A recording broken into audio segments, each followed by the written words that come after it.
on me. Sorry. Why do We're back with my very good friend Stephen McIvor, who I'm fortunate enough to say that I'm his agent. And I think he was probably a little bit concerned when I said, can you tell me what your email is? Because when you're someone's agent, you should know that. But anyway. Nah, didn't really worry about that, Sean. Don't worry about it. It was like it's to be expected. No dramas. Stephen is, you'll know who Stephen is because he's entering his 30th year in broadcasting now. Is that TV or is that TV and radio? I think that's, well, okay. So I started with Sky originally in 1990, part-time when it became, well, I started with basketball. You know, John Divick, the great John Divick, the basketball coach. Yeah. So I was in radio, my last radio station in Hamilton, which was ZHFM. Yes. And then I would drive up on a Saturday and we'd host the Rheineck Basketball League, which is now the NBL, the Sellers Pizza NBL. And then I would stay and then I would drive back down. So we'd host studio show. I mean, I was there and we still can't find it. I was there on what they called the opening shot, May 18, 1990, when Sky Sport went to air. And I was had the hair. And then it was me, John Gallagher, Bill McCarthy, the guy I replaced, a guy called Richard, forgot his name, and Divick. And that was May 18, 1990, because we already had CNN on air, but the Winfield Cup at the time was enormous. It was enormous. And it was, you know, I'm not a journalist, not a trained journalist, but there used to be a pub in Ellerslie about 5 minutes from the place called the Ellerslie Oaks, right? And so I go for a beer afterwards with Gallagher, John Gallagher, All Black fullback. He's going to be our rugby. He's going to be the rugby hero. And what happens? I ask a question, mate, because Ridge had just gone to rugby league and people were moving. I said, would you ever go for the right money? He goes, yeah, I don't know about that. I'm not so sure. You know what happened? He bloody did. The next morning, he buggered off and went to Leeds and failed. And that was it. So Sky had no idea and he was gone. My one scoop was, which never was. Yeah. And so I started there. And then in November of 90, they asked me to replace the guy who was doing the rugby league. And I basically entered into rugby league for the very first time. And, trial. Well, I suppose it was trial by fire, really, having never done rugby league before in my life. And and that's it. And now I don't do it anymore, and that's okay, because I've had a good run. I mean, I got the chance to call a grand final. You know, I've been to 2 grand finals, called a grand final. It's been a wild ride. And there's been plenty of ups and plenty of downs. But you know what broadcasting's like, Shawnee. It's a lot of fun and some really good people. And I'm feeling for some of those people right now. Yeah. Look, I'm not just saying this because I'm your agent, but you're a bloody good broadcaster. I tell you what, if you want to hear some great radio at the moment, some really decent radio, tune into Magic because you're doing a few shifts at the moment, and the guests that you're getting on there, you're just smashing it, man. So there's no radio sport anymore. Oh dear. So I asked the good people at Magic Talk if I could open up that door just slightly and do some long form interviews with sports people, which is interviewing is one of my passions, right? And so I've been doing that for the last 3 weeks or 3 weekends, and I locked in my final guest for this weekend. So this coming weekend I have got, oh God, hang on, stay there. Right, go grab it. That's right beside me. So between 12 and 1, I got Goldie, Jeff Wilson, right? So double international, right? Cricket and rugby and handy at basketball. I hear Then I've got Peter Lester, a really good mate of mine. He is a yachting aficionado. So he and I were going to go to Cagliari and Portsmouth, and I got the job of being the international commentator for the America's Cup. Which I still have. Massive. Yeah, it was massive and it didn't happen. But we've still got, and fingers crossed, we get out of this situation and we can have the America's Cup, the first of what they call the Christmas regatta in December. And so he's coming my way between 1 and 2, and then really interesting one between 2 and 3. Guy I've worked with for years, guy called Mike Ango, Lightning Mike Ango, probably the best fight sport commentator in this country. Called all of Joseph Parker's fights. Was a kickboxer, has come through cancer himself, a young man in his 40s, and a real brain box. And I finally snagged Mark Scaife, 5-time Supercars champion between 3 and 4. So that's what's coming your way this weekend.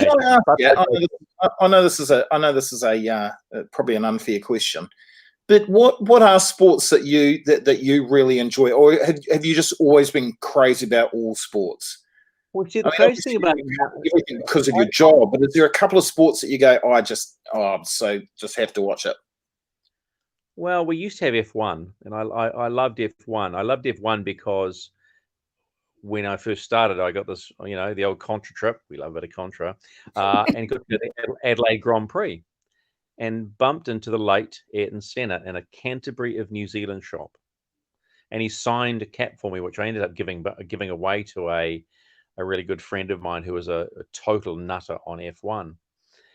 And when I was flatting at the time, and when he died in '94 in Imola, I can remember watching it. It was 2 in the morning. I'd get up every day, every Grand Prix, get up, and I felt like I'd lost a friend. Now, he didn't know me from Borough Salt, but I can imagine all those how he touched people by just who he was and the way he drove and the person we didn't know. And so Formula One for me, supercars. I know it sounds a lot of, and I do like my rugby league now, and I have done for a long, long time. Yeah, tennis I love to watch tennis, but I flick in and out. People think I'm a sports nut. I'm not really. I love making television. I love live television, and I love seeing good television made. Remember, I told you last night, and you and I were conversing about watching The Last Dance, the Jordan documentary, the Jordan the Bulls documentary, and I looked at that from two perspectives. I was there. I was watching it all at that, and I was in Sky at the time when they were just rolling in the 90s. Then I looked at the way it was made, and I went, "That's really beautiful, beautiful television." So yeah. Sport. I mean, I'm a big movie guy. I love movies. I watch all sorts of movies. I mean, this is the guy that watched Grease 7 times back in 1977. It's very disturbing. Well, I was either going to act or be a lawyer, but I ended up ending up in radio by chance because I had a reasonable voice at 17. The balls had dropped early, and so I got the chance, and that's sort of where the journey began. How's coronavirus affecting you? You've still got to work, right? Well, at this particular point in time, I do have a job. I've been doing some social work for our social media department. I'm clamoring to get Sky Speed back on air because, as you see, we have iRacing and e-racing. So iRacing, IndyCar Racing, NASCAR is doing their own version of e-racing. Of course, Supercars tomorrow night have another round. They've got 3 races at Bathurst, Digital Bathurst, which is pretty cool. And the guest driver this week is Will Power, who's IndyCar champion. And so that's pretty cool. So I don't mind. It's a good time to reflect for all of us. What kind of feedback are you getting from the listeners? Because I've been listening to your radio on Magic. Like, what is, I think in those roles and those gigs, you do start. You get a good feel for the vibe of the country. What do you think? What do you think? I've done a couple of things. So I've done. So when I got to this idea of doing long form, I got away because a couple of people had texted and saying, I'm sick of talking about COVID-19. I don't want to talk about COVID-19 more.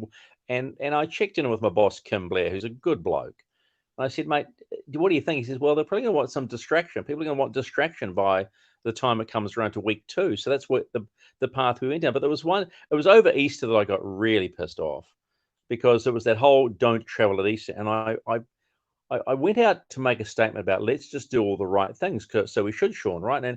And well, I see the numbers on the news tonight. People have been breaking it, but you say don't go to your bash. That's dumb. And one lady rang up and said, "Oh, but Stephen, it's a time for people to go and look after the batch and clean it up.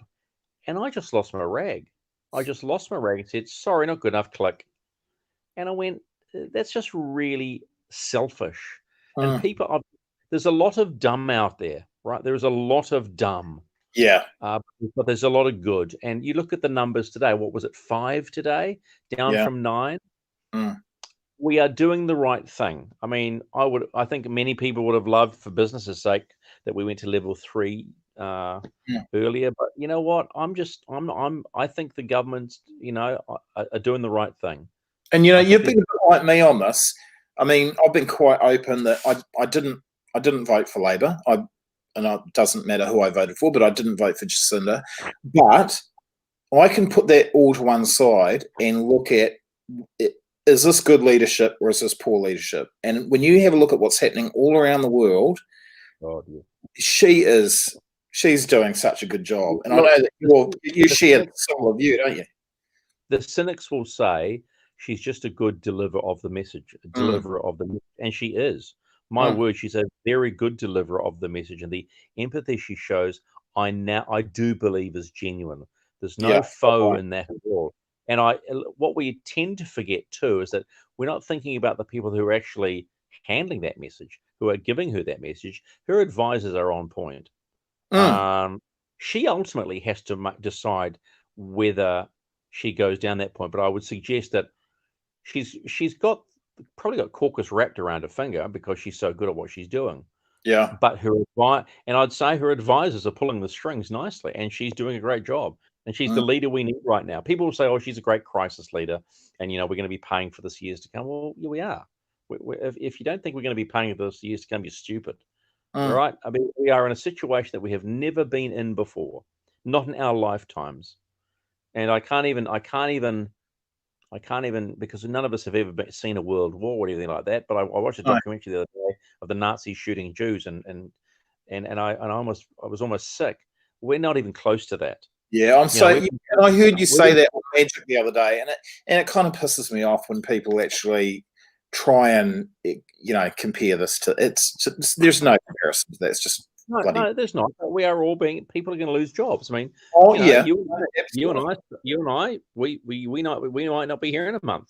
No, but you get that every day. I mean, I get friends messaging me at the start of the day going, "I lost my job today."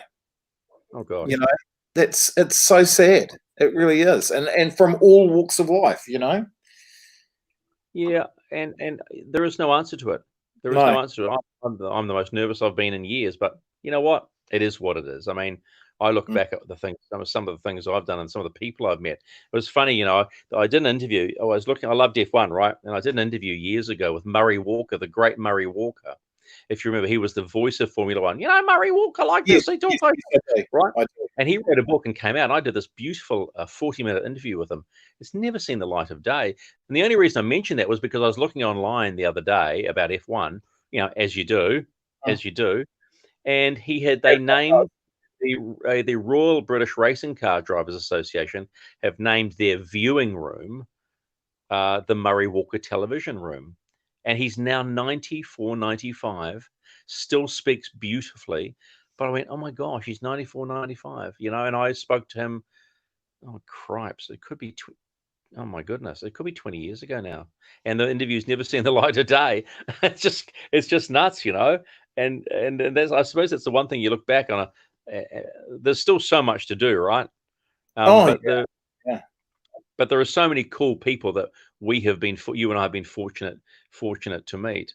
I was that close to meeting Danny Boyle, who did the Olympics. I called the opening closing ceremony of the Olympics in 2012 in London, and he caught my eye for some reason. Maybe he liked me. I don't know. At the press, because for the opening ceremony, you go to this huge meeting on. So it's a press briefing, and you have the opening ceremony scripted for you. It's exactly what's going to happen. You just embellish what's going on. And it was Danny Boyle. And it was really funny because I spoke to Martin Stewart, the CEO of Sky, on Magic the other day, and he was on the board of the 2012 Olympics, which I never knew. And I said, what do you think of Danny Boyle? He said, yes. He goes, Danny Boyle was an interesting character. And I said, "Oh, because it costs so much." She said, "Pretty much," because he had to do the audit afterwards, and Danny Boy was incredibly expensive. But when you call an opening ceremony at Olympics, which is our Everest, right, as a broadcaster, and you Yes. see the way it was done, oh my God! I mean, I was giggling like a child when I saw the Spice Girls turn up in a London cab, for God's sake, and then there was George Michael just walking down there, and so I was in this situation which was stunning and really really exciting. So.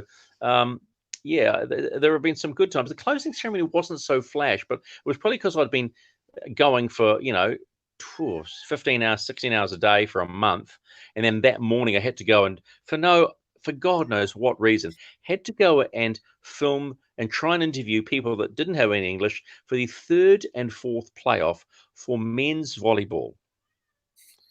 God, and I don't even think that ever saw the light of day. Hey, how about my hero in the next Mrs. O'Neill, Serena Williams?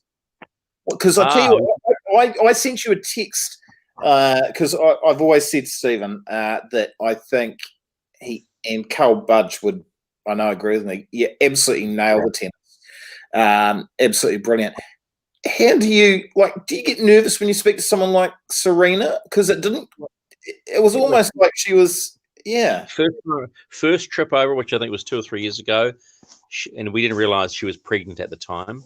Yeah. And she was quite dismissive, and you go, great. And I always try, and I always find the women's tennis players are much, much easier to deal with than the men because they are more generous and they like a bit of fun. And so you try and crack a little joke. And I always, whenever I go up to them, I always say congratulations, because you're only talking to the winners, no losers, just winners. And you always congratulations. And I love tennis, so I watch the tennis and say, "Oh, that was pretty good." So I throw a line out to them before we do the live interview to see if I'm on the right track. Forehand going well, forced errors, unforced errors, and straight away. And so the first time she was rubbish. Second time around, she was really cool, and I didn't have to say too much. The only thing about Serena, as opposed to her sister Venus, was everything you got out of Serena was pretty much out of the playbook. You knew where it was going from, and then it felt very corporatized. Whereas I remember my first interview with Venus, I got this amazing laugh out of her.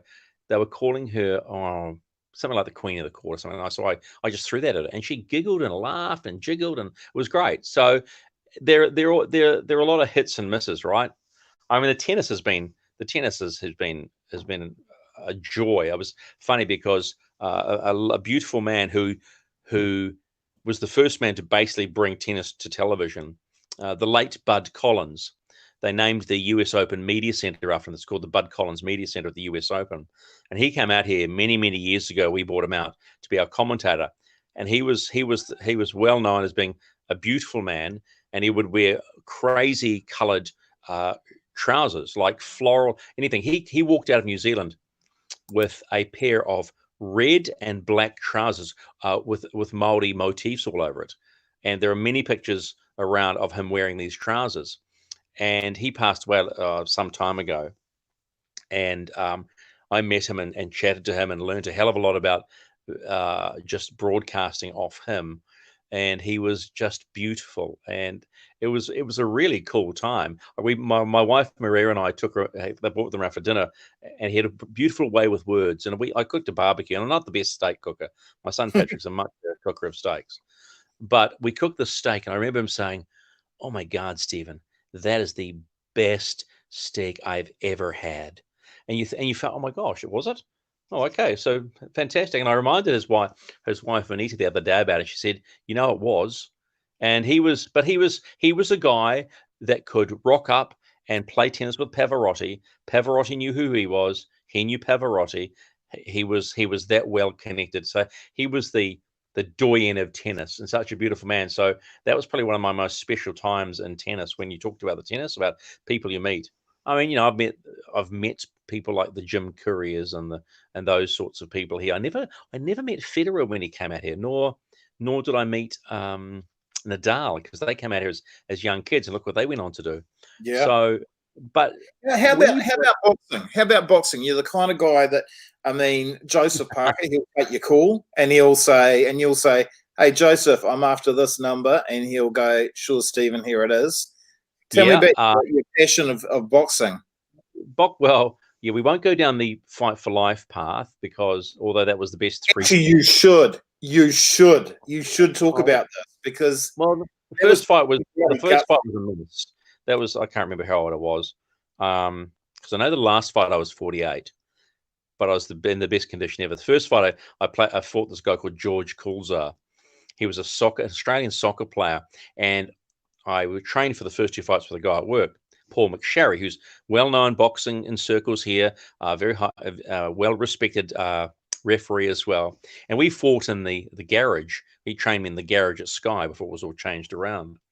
And we came out of this George Coulzar, and a mate of mine, John, was running a business making clothing, right? So he made me this silk white robe, right? And I had my first two children on my back. I had Mia and Patrick on the back, and I danced and I pranced and I came in the ring, yeah, pa, pa, pa, pa, pa, pa, pa, pa, pa.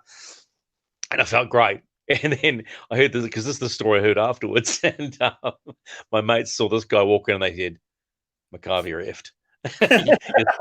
And I was. I lasted 1.5 rounds, and Denny, the referee at the time, said, as I was having the shit beaten out of me, he said, "It's okay, Stephen. You can spit your mouth guard out. You can spit it out." It came out quite a few times. I had concussion for 12 weeks. Had to go on television the following night and do radio, and I had bruising all through my nose there, and they had to cover it up. I was a mess. Fight 2 was against Clint Brown, who will remember I got the first punch in, and then 40 seconds later I was out. Well, he didn't knock me out. I just went down, and I did see stars. So the third fight I did because I was embarrassed about the second fight, right? I was really embarrassed about that. And so and there's probably a little vanity in it too. Don't get me wrong. So Monty Beetham took me on, and it's the best time ever. 7 days a week, 13 weeks. Got down to 82 kegs at weigh-in. Felt great. And then fought a guy called Steve Kilgallen. Can't find anymore for some reason. Dropped him in the second round with my big Irish right. Didn't really finish it off. They called it a draw because they didn't count the 10-8 count in the. I remember that. And so I was really pleased at that. And funnily enough, the ring announcer was Clint Brown. And so he goes, "No, let's take this the fan vote." And I can remember Kilgallen going, "I'm done here." He walked away, and I just took the belt. I said, "I'll have that. It's in my wardrobe, the belt." So, and then I spent the night in hospital the following 2 nights later because I thought I had a brain bleed, and it was just a what they call it, spinal fluid at the back of your head here, and they checked it out. It scared the hell out of me, but it was good fun. And look, boxing teaches you one thing. It teaches you that you got to stand up for yourself, and you get respect regardless of it being charity boxing. And so now I understand. If you remember, and I'm sure you do remember, the place went nuts on the way that you fought and the guts that you showed. It must have been one of the most magical moments. No, it was. I'm not exaggerating. I didn't lose, which was a good thing. I was sick of losing. And so, and I was 48 at the time, and I shouldn't have been doing it. And I'm not allowed to box again. I can train, not that I have, because my weight will tell you that. But that was good fun. I met some really lovely people, and not because of that, because I've been doing the boxing for Sky, which has been fantastic.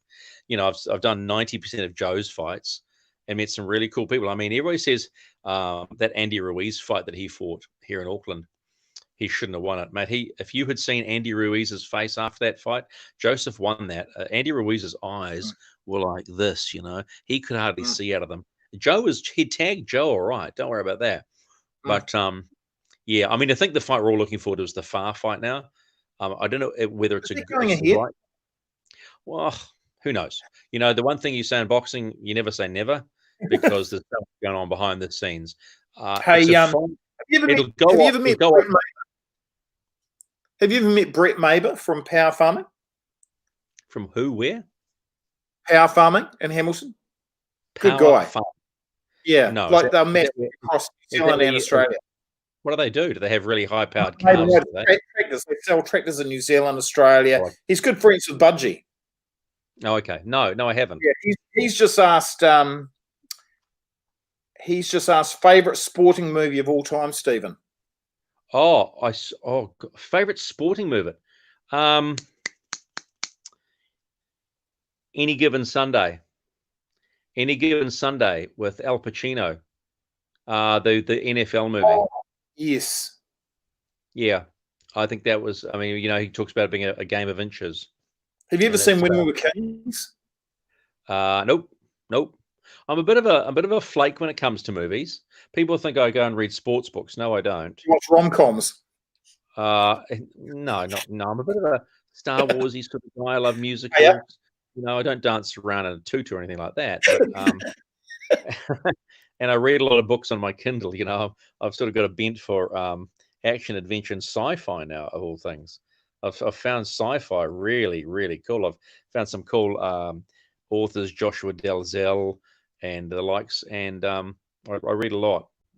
It's just good fun. But no, I'm not. Sports movies have always been a funny one. Like watching documentaries, like we're watching with The Last Dance and that Jordan thing. I love that. ESPN. You enjoy that? I love it. I love that. I want the next 2 episodes to come around. I loved how they went to 90 where they were, and then they put the little ticker, the time ticker back. Yeah, love that. Back where it was. And kept you in the groove of where you were. I mean, I'd forgotten that Scottie Pippen, because I looked up afterwards, because we're going to find out that Scottie Pippen they trade Scottie Pippen to Atlanta. For how much? Well, it was more money because he was the 6th highest paid in the Bulls, and then at that time 122nd paid in the NBA. He made some pretty good money, because then I followed up, went into Wikipedia, and how much has he made? He signed a 7-year deal, eh? Pardon? He signed a 7-year deal. Yeah, 7-year deal, which he couldn't get out of, and the boss was not going to let him out of. So no. Yeah. So sports movies, yeah, nah. I like action, boys' own stuff, right? That sort of stuff. I think that's really. Hey, you got a dream, man. We talk in this business about prep, and for those of you that are watching, don't we, Sean? Yes, we do, don't we, Sean? So Stephen has been giving me a hell of a lot of very good advice, I must say, because I didn't really intend doing these interviews, saying, Sean, can you please be a little bit more organized? Now, let me just explain to the viewers about prep. It's just short for preparation, obviously. And the thing is, often people will think, someone goes and does a breakfast show and they're on between 6 and 10, so they do 4 hours work and then they go home. That's not true. What happens is that they can't just turn up and wing it. What they're doing is they're probably, on average, a great broadcaster is probably doing 2.5 hours of preparation for every hour on air. And a talkback host, I would think, it's a lot. It's a lot of work.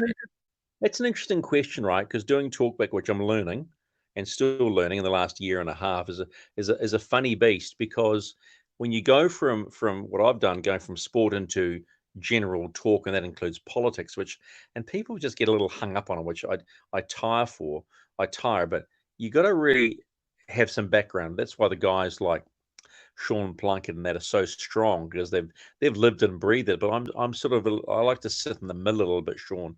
But you got to read. You got to read up. You can get away with it, and you do get away with it by having an understanding. You have to understand everything in context.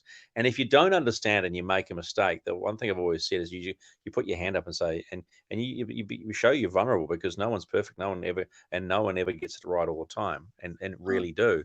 But prep-wise is an interesting one. I remember with the tennis, I used to go through every player in the draw 2 months out.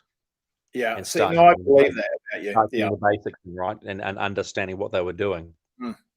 Now, I wouldn't watch a lot of tennis. I'll give you the tip, but I would know that when those players came into court, what they had done that year, right? So you play that card.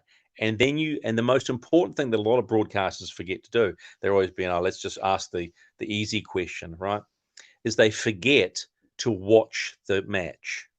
You got to watch the match and understand what's going on and see what the players are doing. You don't have you're not an expert, but you got to know enough about the game to go, oh yeah, okay, fine. And you listen. You got to listen to the commentary team because they're the experts. They're the ones that know. And this applies to any sport that I've done. You listen to the experts, and then you talk to them. You talk to them before the day. You say, okay, what's going to happen? What's he or she got in their armory, blah, and you do that with every sport. And that's the key to getting it right. So you do your basic prep, and then you watch, listen, and talk to people, because that we're not teaching these young ones coming through that it's not about you.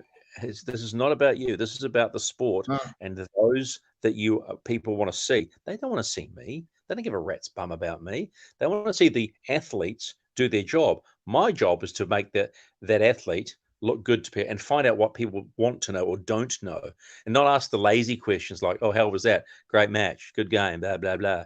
Watch and listen. And the best way to do is listen to the commentary team. And look, you don't always get it right. You don't always get it right. And some people don't like talking the sport, because nowadays athletes are so attuned to sort of, rugby and rugby league are the worst. They'll give you the, oh yeah. Some of the worst ones will repeat the question. So you'll say, magnificent match today. That final 30 was good. And they go, yeah, the final 30 was good, and we're pretty happy with it. Whoop-de-doo. So you've got to put the question in a different way. I would have thought that prepping for league would be quite intense. You've got multiple teams in a tournament. Lots of different. You just watch a lot. You got to watch a lot. I used to watch a lot of footy and understand what's going on, and then you learn. And when I was doing it, I used to remember things that happened and go, oh yeah, they did that, they did that, and that was over 90 to 2018, 19. So that's a lot of footy. So you build up a library in your head, but you got to stay on point, because players are always changing, coaches are always playing. And the way you deliver it changes as well. And what people want to see from you deliver as well. So it is about reading, listening, watching, and talking to people. I always say to young broadcasters, you are not going to go anywhere until you ask a question of someone who knows more than you. Stephen McIvor, the first 30 years, thank you so much for your time, my friend. Proud to be your friend, proud to be your agent. Thanks for jumping in. And talk to you soon. Pull you out of the shit anyway. What's that? Nice to pull you out of the shit anyway. As always. Thank you, brother. Cheers, mate. Take care.